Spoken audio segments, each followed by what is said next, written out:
از ایرو دوسیا سوریه و اسرائیل جوارا وکم چند تشتین گرینگ دوید دوسیا دهن از جوارا بینم زمان بنیرن سروک امریکا دونالد ترامپ جزاج سر سوری را کرد يعني جه سال 2004 و امریکا سالانه او جزاین که دابونه سر سوری سال بسال دریشت کرد او جی بگمان او را کرنا وان جزایان فرسنده که دلیوه که ده سوری کجاره که دن را به سر بیان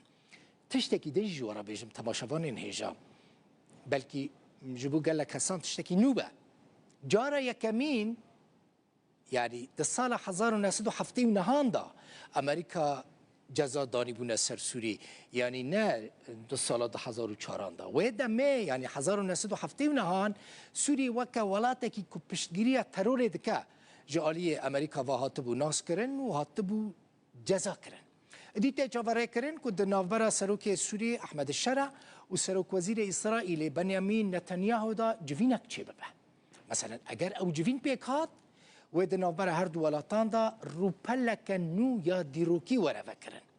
احمد الشرع و نتانیاهو و الکدری هف ببینن و لنتوين جفين نتوين يكبوي لنيويورك دمها ايلون اي سال دا و هف ببینن دي وی باجاری جفين دنابرا واندا چه ببه ده چاوره کرن شو احمد الشرع بشتاری و جفینه ببه نتانیاهو جی و مها نهان بچه امریکا و لگل سروک وی ولاتی دونالد ترامپ بچفه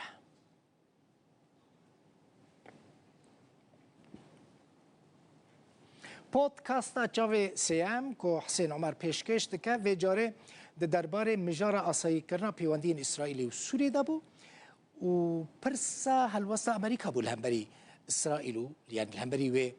یکی میوان پودکاسته سروک تفگر نوجان کردستانی و نونر مسده لألمانیا دکتور رزگار قاسم بو پاشکتن گوتار امریکا ده هید هلوستاوی ده درباره پیکاتیان و تایبت کرد؟ وصا دياري يعني جبر بي فترة داوي ام بين برهف دسبيكي وانا ابدما داوي تكذبون لسر تطبيع باسرائيل رتيكرن بله ولسر اتفاقية تغلبونا سوريا بالتطبيع باسرائيل وتغلبونا اتفاقية ابراهيم اتفاقيات بيمان ابراهيم بنابي ابراهيم تبليوي ترس هيا دكتور ترس هيا اف ببي كاغتا بازار الجمع حكومتا سوريا جي سوز بداين كوي بيواندي باسرائيل را بين باشكرن ريكفتنا اشتيه بكرن ليل همبروي جي جواكان اف دولتي و هف بيمان وي دست جمافي بيك هاتيان بردن يعني بالسياسة دي براستي يعني وساتي زلال كرن هردمج يعني بالسياسة دي بتشتكي سواب التنن برجواندي بيترو لاقوديزن ودما انا تكذبون لسربي اكيد بالتطبيع باسرائيل رببه مالي دورد نتني دمين لسر مثلا السلطة بجهيزة الشامية مثلا رولا دولتين هرمي بتايبة تركيا لسربيك يعني ام دزانه هركزي دزانه باندورا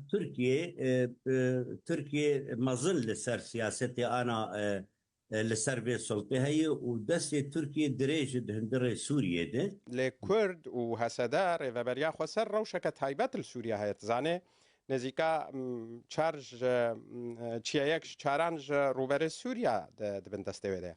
مطرسین حال سر هسده و ریوبریه زیده تره؟ راست يعني ليه شد خوازم بينم سر زمان مالي يعني دي ساليسكا كرمي هي او ليسكا هرمي بردو سركيشاويت كي جبو لدش كردا وجبو بدسخستنا مافو اعترافك بما في قال كرببه لرجعباي كردستاني وباكور وشلات سوريا سركيشاوي ليسكي تركيا تركيا دخوازه براسي راست بروباغندا كي لدش اسرائيلي دولة اسرائيل اللي بنطاو لدجي تيكليوان هنه جالي كي ده وقت دختيل السلطة السورية كي هك ببر تطبيعي دهره تفاهمك لويه كي هي انه سينوري بيدابونا اشتيكي بوي معني بنابرا سوريا دي بقشتي وقت دولة واسرائيل دي تشيبه امريكا جويرو ليزي وبدلت بجا خالك دي دكتور جرينج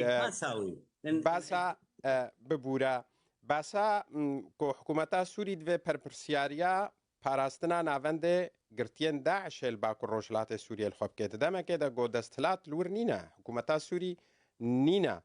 اف بخوا نا اماجايا كخرابه كوكا ريت داعين بحكومتا سوريا كو بيري كفتن لقال هساده هري باكو روجلات سوريا افيك جوي هندري وي خلقا از قازم اماجي بي بكم قش قريداي هبه افيك جي يعني اب سلطان امزان برقه امزلال بن اب سلطان امزانين كيوانيه جبو تشانينه جو وسطي هاتي وايديولوجي هاتنه ورنجي في سلطه شيه وذهنيتها في سلطه شيه ومدى قريدانا بعين الذهنيت في تشاواوي مساله داعش قرتنجهي داعش روج افاو باكو روجلات سوريا دبن هذا هسه تسليمي وان